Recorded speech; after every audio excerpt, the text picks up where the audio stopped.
Welcome, college basketball fans, to the Full Court Press Podcast with LT and Sammy D. This is the podcast that brings you legendary stories from college basketball's golden era and dives in deep with a current analysis of today's game. Get ready for the most energetic and entertaining college basketball podcast around. Let's get it.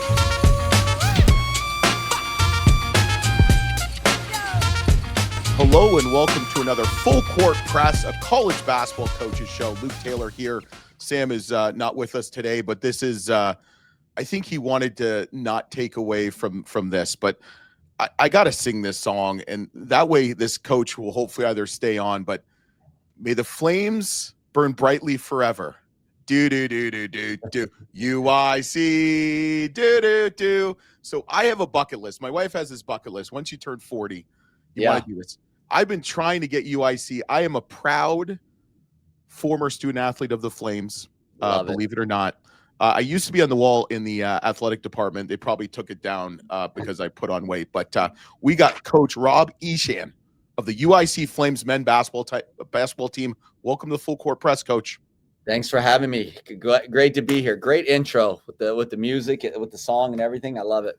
Yeah, Coach Graves didn't like it from Indiana State because he's a Butler guy, and he was laughing at me. He just rolled his eyes. But, Coach, obviously it's a crazy time. We talked a little bit before this about we were in the Final Four and just talking to coaches. It's a pretty crazy time right now. It's you're saying your kids and your wife don't really talk to you anymore because you're always on the phones working it.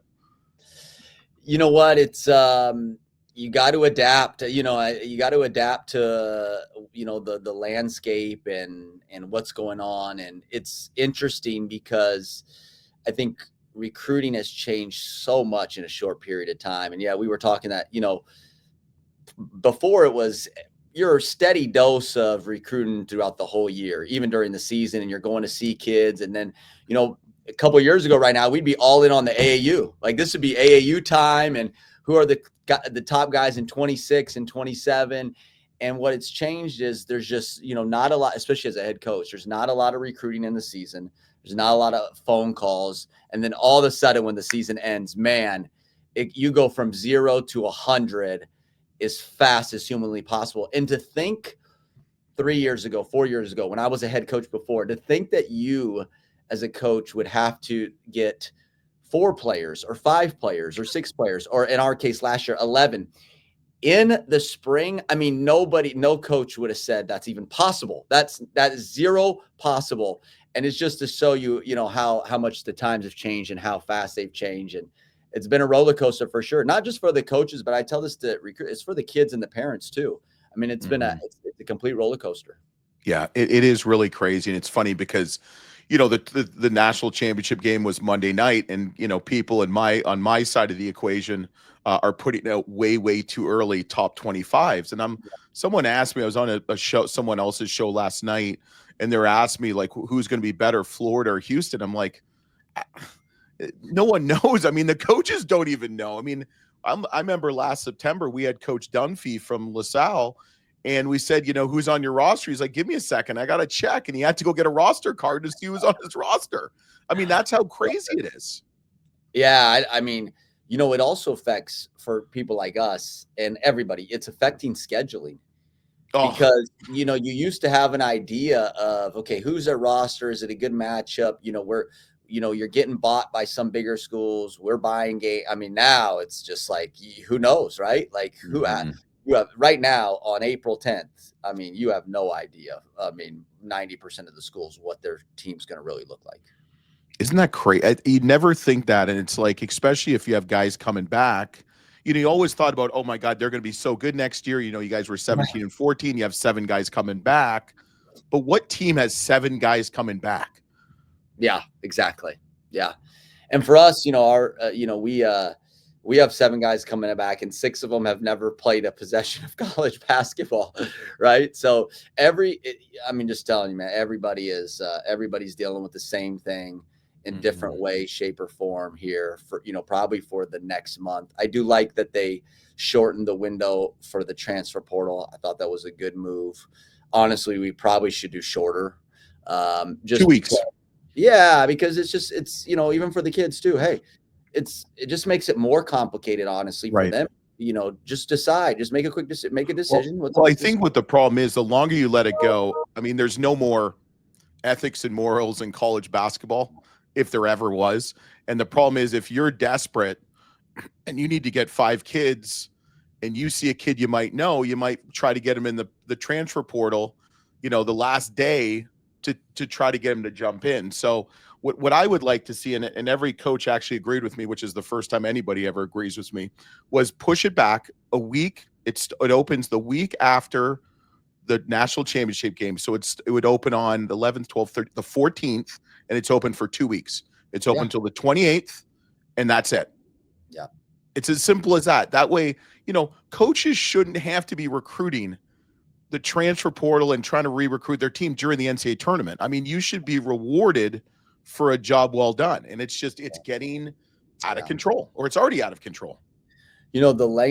Also what's happening is, and I get it. I mean, if I was, my son, I have young kids. If they were in this situation, I totally would be I'm sympathetic to this. Is now you're having guys that are returning, hey, I'm coming back.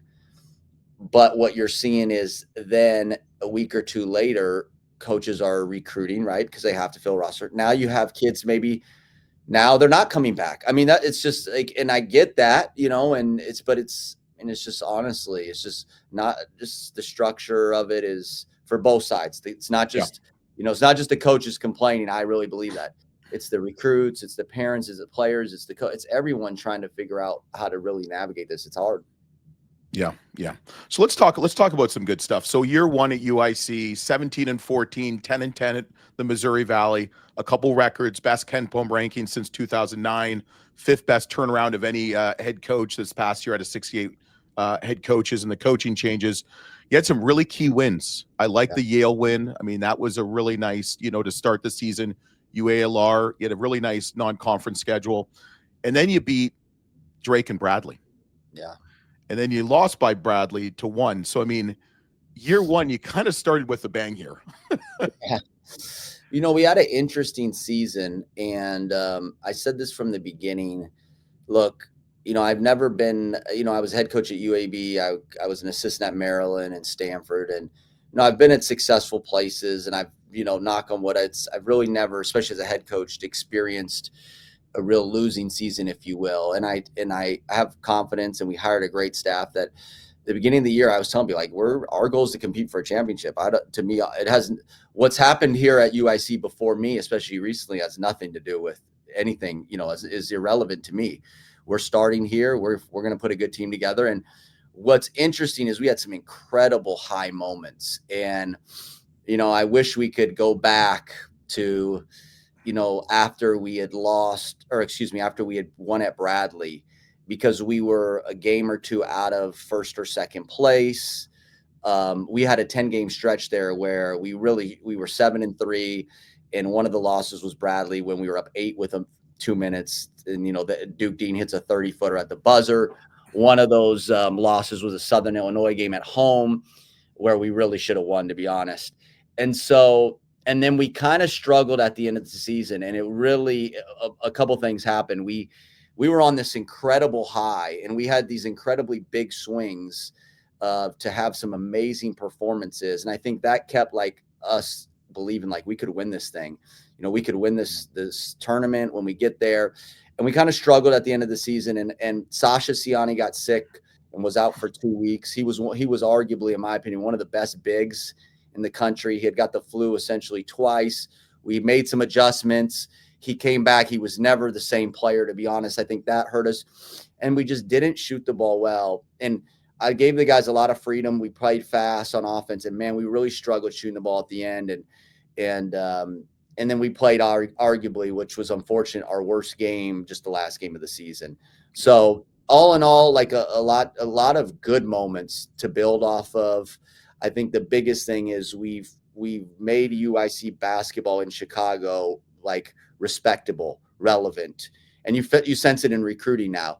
We're recruiting, and people saw some of the things that we did, and we got good publicity, and that's how you build it. And I think we're really excited for year 2, and I think we're going to have the same expectation, try to compete for a championship. Yeah, you've never had a losing season as a head coach. I mean, you're definitely a winner. 17 and 16 first year at UAB, then 20 and 13, 20 and 15, 19 and 13, Yeah. obviously 17 and 14. And I really like year two, even though it's a different college basketball landscape. I really like year two. I know what attracted me to UIC. Yeah. Okay. The girls and the food, Little Italy, Greek town in the middle, and the Really, I women. love- What Yeah. attracted you to UIC? Because you're a West Coast guy. I mean, you're Sacramento through and through. Mike Yeah. Bibby, man, Sacramento I State. know. You know, I was a huge Bibby fan when I was growing up. dude, he's stacked. Yeah. You know how big he is. God.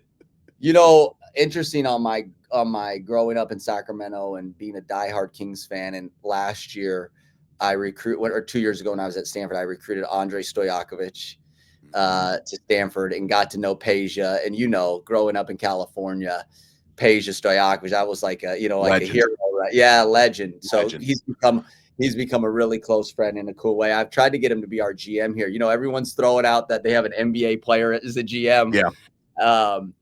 But I'll tell you what's a positive about this. And I'm not from Chicago, but I'd recruited it, spent some time here, a ton of respect for it, hired a staff that has a lot of Chicago connections. But the best thing about it for me is I came in here with no preconceived notions. And this is what I mean. There is no reason in my mind from the day I took this job to today, why can't UIC be one of the best mid-majors in college basketball? Oh, We're in the best city, one of the best cities in the world, one of the best sports markets in the world. We have an amazing practice facility.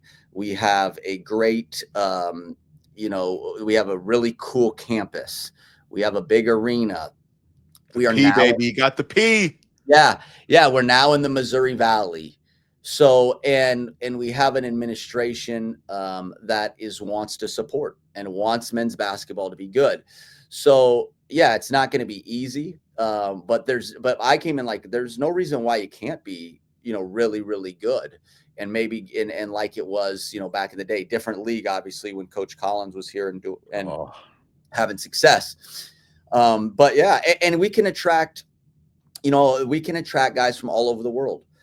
I think we'll continue to have a big international presence because Chicago is one of the best international cities in the world. Mm-hmm. So, and as we've built this success, more and more Chicago kids are excited about us, So mm-hmm. I think there's no reason, why you can't. I mean, I've said this publicly a couple of times. The last team in the Missouri Valley to go to the Final Four was Loyola Chicago. I mean, look at Loyola Chicago. It was in the same city as we're in. Look at where they had come from, right? It was, so I'm a big dreamer, and we're going to give everything we can to try to make something legendary happen here. I love it. I was around the time when UIC was relevant. Coach Collins, great guy, obviously played with some of those guys and know a lot of those guys well. I mean, just the level of talent. And I know some of my friends are going to kill me.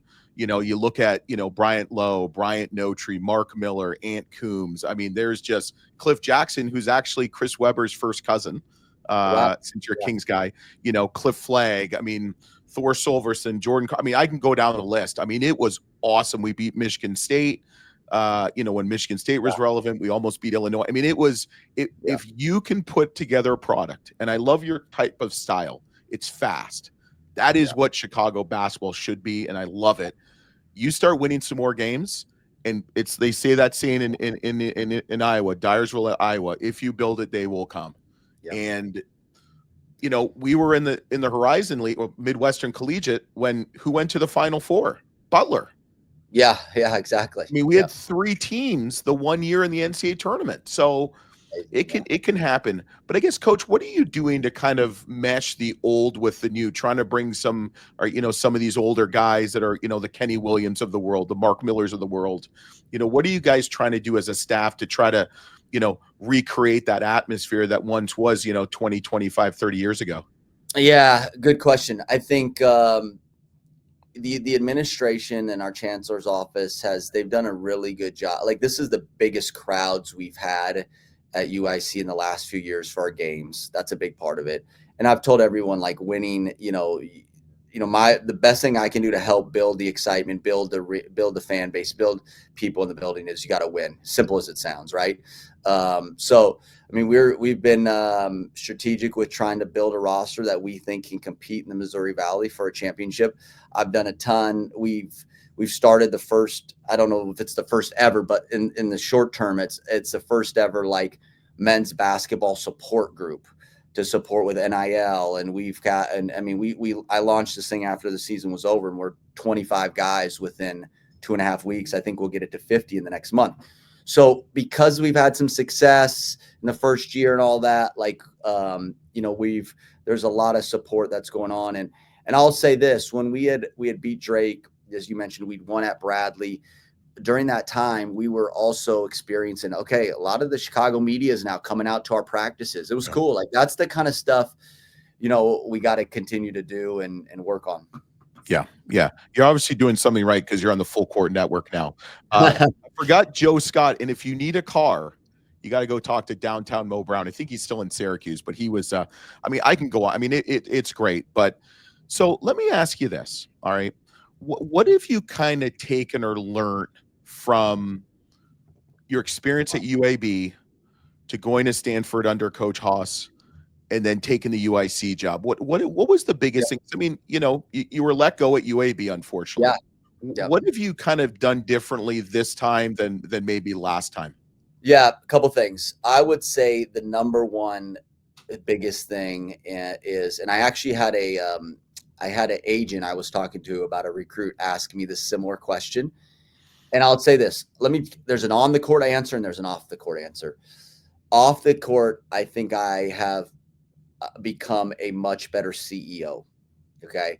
Mm-hmm. I've hired a good staff that I've given a ton of freedom and autonomy to do their job and do it well and not micromanage it. See, when I was a young assistant, I tried to solve every problem, sign every recruit, come up with every play. And then that gets you success and that gets you into the head coaching chair. And then you try to do the same thing and you realize that's not necessarily the best way to do it. And I've told everyone, I think it takes 2 or 3 years to figure out who you are as a coach. I'm lucky to kind of been through that process already.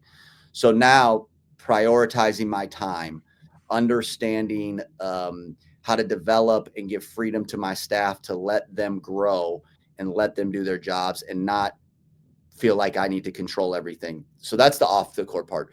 The on the court part is, I was just telling this to somebody, I micromanaged offense as a head coach when I was younger. I called every play.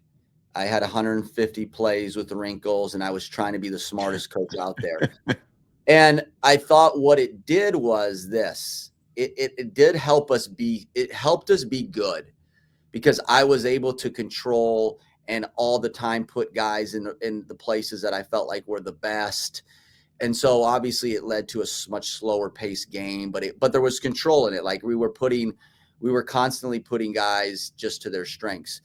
What it also did, I think, was it also limited the potential of maybe our team and of maybe individuals to grow to be the best version of themselves and get to places maybe they didn't think they could go. And in my year off, I studied offense and I followed and I really did a deep dive into myself. And I got to Stanford, and my first year, I was just kind of feeling it out. And then I took over as the offensive coordinator. It was also the same time Tommy Lloyd had gotten Arizona. He's a close friend of mine, and he comes into the Pac-12, and they just run through the whole league playing as fast as humanly possible. Stanford, my second to last year at Stanford, we changed the offense. We incorporated a lot of these concepts. I spent a lot of time with the Sacramento Kings because we had a few connections to them. I spent a lot of time with the Warriors. Steph and his trainer used to work out at Stanford, and my kids went to Steph Curry's school, so we became close. So I'm learning. And we had incredibly successful offenses at Stanford, the highest they had in 20 years, 2 or 3 years ago. So when I came here, it was the same. It was I don't micromanage offense. I want to put guys in positions and give structure and let them play.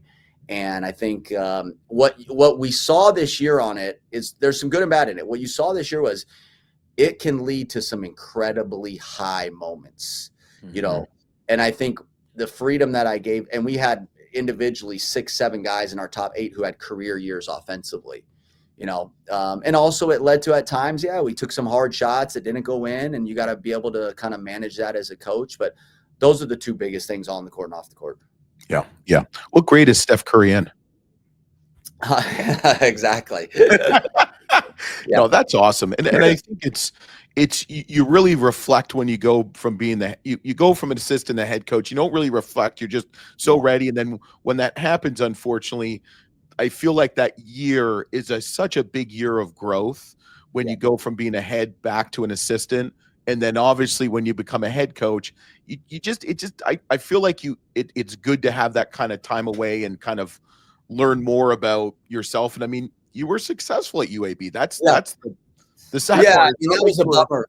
Yeah, the bummer was when my last year, COVID shut everything down, and we had won 5 of 7 games in my last year at UAB, and we had won the first round of the conference tournament.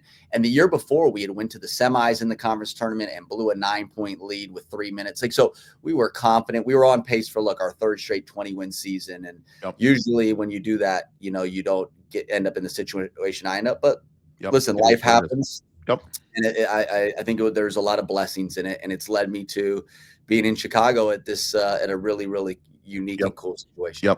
So we do a thing called the shot clock. I'm changing it to the starting 5. So I'm going to ask you 5 quick questions. Okay. If they're longer in answers, have at it. Just let's have some fun and what have you. So the first question I'm going to ask you is one word to describe UIC. I would say diverse. Nice. I mean, it's one of the diverse universities out there, but yeah, that's a good answer. What does culture mean to you? Everything. I'm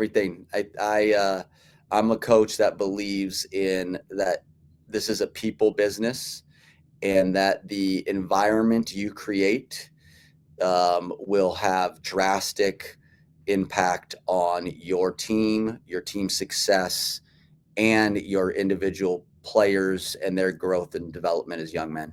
Yeah. And can you still do that with the kind of college basketball landscape? It seems like you have to recruit every 9 months. I think it depends on the head coach. I think is it harder to sustain potentially, but it also provides a cool and unique challenge every year to kind of start over, to be honest, in that regard, and try to create it in 9 months. Yep. Biggest coaching mentor and best coaching advice ever given? I have probably Gary Williams. It was, he's the one who gave me my start in coaching at a young age. I tell everyone I got a PhD in coaching at Maryland, seen right out of college for 6 years.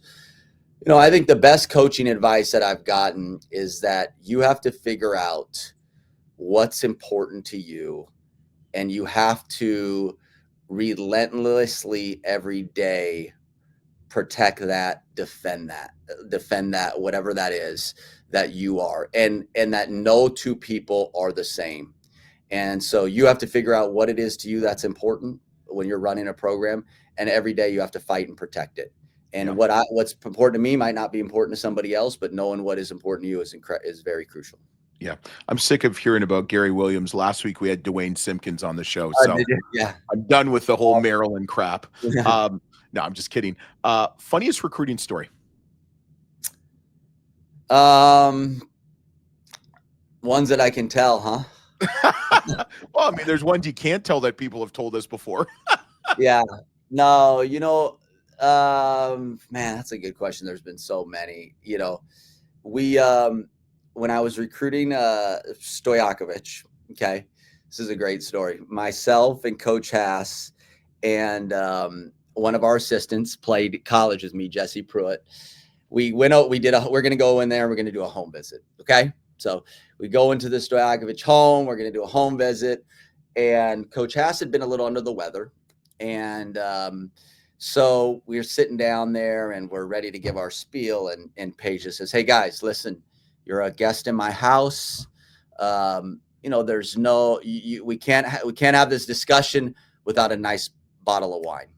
So who wants a wine, So So we're like looking at each other like, okay, like what are the rules? You know, like this.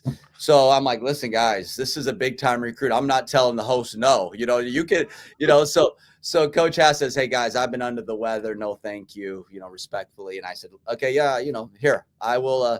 I'll share some Greek wine. So we sit there and we talk and we have some Greek wine. When we get in the car to go home, the head man is driving. Coach Hass is driving home, and he says, this is the only damn recruiting visit where the head coach is driving the assistant coaches home from a home visit. You know, so it was kind of a funny story. We laugh about that. Oh my God. And you obviously signed him. So yeah, you obviously did. So was the wine any good? Very good. Yes. Yeah. Yes. Yeah. Yeah. Okay. So if they made a movie about your life, okay, what would be the title? Who would play you, and what would be the theme song or the song that best describes you? Let's go. You know, when I was younger, I would get this lookalike at times. Okay. So, what's the guy's name? The actor, I'm drawing a blank. Frank somebody. He was in a couple movies. Frankie, no, is it? Oh gosh, I just had Freddie Prinze. Huh? Freddie Prinze Jr. That's not a bad one. That's not a bad one. That wasn't it, but that's not a bad one. Yeah, I like Freddie Prinze. Yeah, that's not a bad one. You know, I think for myself, I think the title would be something along the lines of, you know, of the underdog story, if you will. Like I was a self-made player I played at UC Davis. I started as a walk-on. I earned a scholarship. You know, I don't think anyone thought I'd play college. No one ever thought in a million years, how would I become a grad assistant at Maryland from UC Davis? And then 6 years later, Gary retires. I'm named the interim head coach for 7 days before they hire Mark Turgeon. And then at 33, I'm the head coach of UAB with, you know, I didn't have a parent that played. I wasn't a highly touted player. You know, I take pride in that. I've just really, you know, I've worked my butt off and I've self-made to get to the point. And obviously had a lot of people help me, but I think it would be something along like that. And, you know, maybe the Rudy soundtrack, right? That's one of my favorite movies of all time. The Rudy song, you know, similar, something like that. Or it could be Rick Ross, Every Day I'm Hustling. I mean, you know, I mean, there's another one since you're in Chicago. So, hey, James Franco. That was it. Okay. I like that. We got two, Freddie Prinze Jr. and James Franco. So that's Franco good. I would get sometimes when I was younger and I would be out and about with friends. James Franco. Nice. Okay. Last question we have for you is, or I have for you, Sam usually asks this question, you know, tell us what the UIC faithful, fans, boosters, alumni can expect in year 2 of the Coach Eshan and staff era at the UIC Flames. This is what I would say. We have a unique window right now, and this is what I mean. We're coming off the best regular season in 20 years. We're now going into our 4th year in the Missouri Valley, the 10th or 11th best conference in the country. We have 2 Chicago kids, you know, or 3 Chicago kids right now on our roster. We're building a team that we feel like is going to have a chance to compete for a championship. You can go through being a college basketball fan for for decades and find it hard as a fan, as a supporter, to be in the situation we're in right now. So jump on board.